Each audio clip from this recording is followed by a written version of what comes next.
BFM Business. Innover pour le commerce. Le débat. L'économie collaborative est-elle soluble dans le commerce? Près de 9 cyberacheteurs sur 10 ont acheté un produit sur une plateforme de commerce collaboratif en 2016. Achat direct aux producteurs, partage de transport, marché de l'occasion. Quand la valeur d'usage surpasse la propriété, comment l'économie collaborative transforme le e-commerce? C'est ce que nous voyons avec nos invités. Marie-Cécile de Faucigny, bonjour. Bonjour. Vous êtes fondatrice du nouveau site Cross Shopper. Vous allez nous expliquer de quoi il s'agit. Nathalie Damry, bonjour. Bonjour. Présidente de l'Obsoco, l'Observatoire Société et Consommation. Cross Shopper, ça a été lancé en février dernier, un comparateur de prix collaboratif. Comment ça marche tout simplement? C'est très simple. Cross Shopper est un site où on peut demander à ses utilisateurs de s'occuper de la recherche du meilleur prix à votre place. Donc vous postez sur le site l'article que vous souhaitez acheter.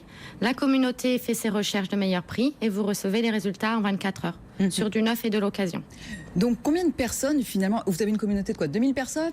2700 personnes. 2700, bah ouais, ça grandit vite. Et on rappelle, vous venez de vous lancer. Finalement, combien de personnes cherchent pour les autres? À peu près 15% de la communauté cherche pour les autres.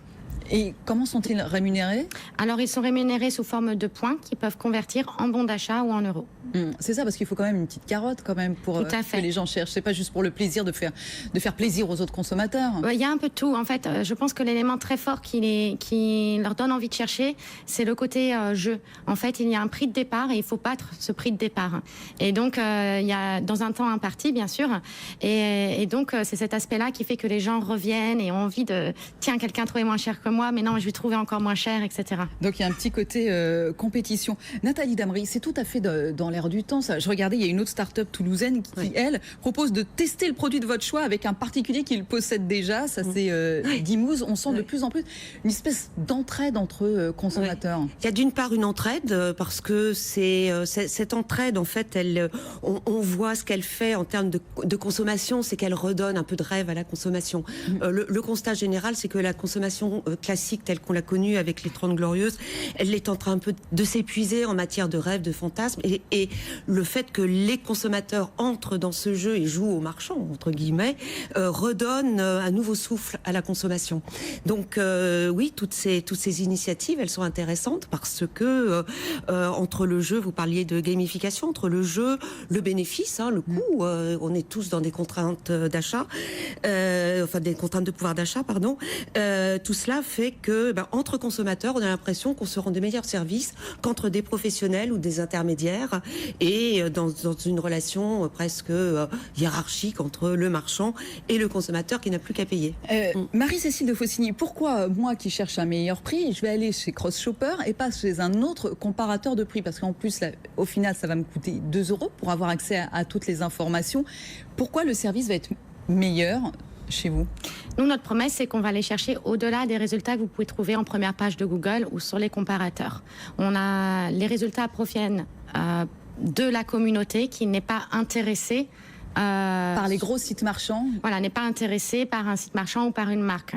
Autrement dit, notre communauté, pourquoi est-ce qu'elle va vous trouver un bon résultat? C'est pour obtenir votre satisfaction, la satisfaction de votre besoin, et non par une relation peut-être dans des petits sites que les comparateurs de prix ne vont pas forcément consulter parce qu'ils n'y ont pas intérêt. Là aussi, il y a un business model. Oui, en fait, les comparateurs de prix recensent à peu près 30% de l'offre des sites marchands. Il y a 180 000 sites marchands en France et 30% est sur les plateformes marchandes des comparateurs. Qu'est-ce que ça signifie, Nathalie Damry? Est-ce que ça signifie qu'on a finalement deux situations en parallèle, ou est-ce qu'aujourd'hui, et j'ai l'impression que c'est plutôt ça, les industriels, les distributeurs sont en train d'intégrer ces données-là de plateformisation, en tout cas d'échange entre consommateurs? C'est très exactement cela.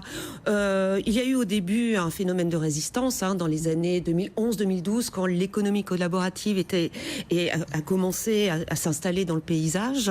En fait, il y a un double mouvement. Vous avez un mouvement disons, d'industriels ou de retailers qui vont s'intéresser à ces succès Et quand je dis retailer, c'est en fait très très large. Vous avez l'hôtellerie qui réinvente son offre, etc. Et puis d'un autre côté, vous avez l'économie collaborative qui en elle-même est sortie un peu de son côté plutôt militant au départ, etc., qui s'est professionnalisé, et c'est très très bien. Et donc les deux maintenant se rencontrent, portés par la vague de confiance, de sympathie des consommateurs eux-mêmes.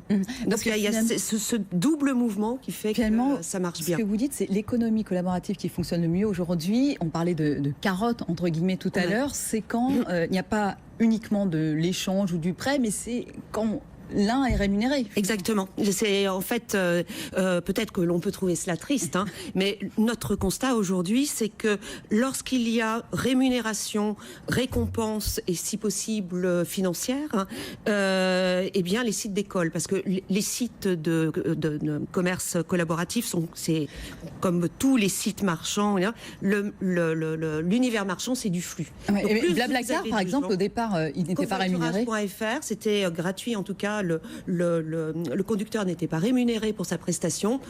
Ça marchait, ça vivotait.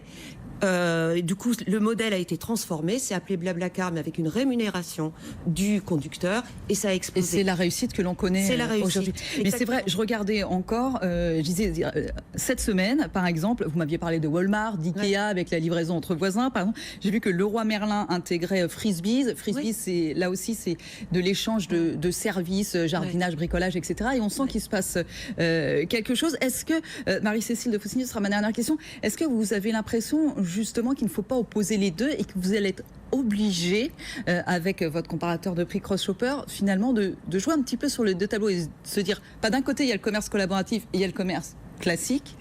Il faut jouer sur les deux tableaux. Oui, c'est vrai que nous, on a une approche un peu différente. Certes, c'est collaboratif puisque ce sont des particuliers qui s'échangent des bons plans et qui s'entraident. Par contre, l'objet ultime de CrossShopper.com, c'est de pouvoir satisfaire un besoin. Aujourd'hui, il y a pléthore d'offres, mais ce qu'on valorise, nous, c'est la pertinence et la bonne foi des shoppers qui vont aller chercher, répondre à un besoin précis et non pas une multitude de résultats. C'est ça, parce qu'il y a trop de choix. Il y a trop de choix. L'hyper-choix est un réel problème aujourd'hui pour le consommateur. Dernière question, Nathalie Damry. Le commerce collaboratif résistera-t-il à la reprise économique? Parce que finalement, il est né un petit peu avec le creux. C'est 2008, c'est vraiment cela le contexte. Oui, à notre avis, il va résister, puisqu'il s'est vraiment installé dans le paysage, que les entreprises de type traditionnel l'ont intégré, et on le voit dans votre exemple et dans d'autres. Une fois que les consommateurs ont pris l'habitude de participer et d'être acteurs de leur propre consommation, parce qu'encore une fois, ça les fait un peu plus rêver, je trouve ça un peu plus marrant ou autre, eh bien c'est une recette qui marche, et le commerce ne se détourne pas des recettes qui marchent. Merci beaucoup à vous, Nathalie Damry, présidente de l'Obsoco, Marie-Cécile de Faucigny, fondatrice de CrossShopper. Vous restez encore un petit peu avec nous, c'est le produit de la semaine.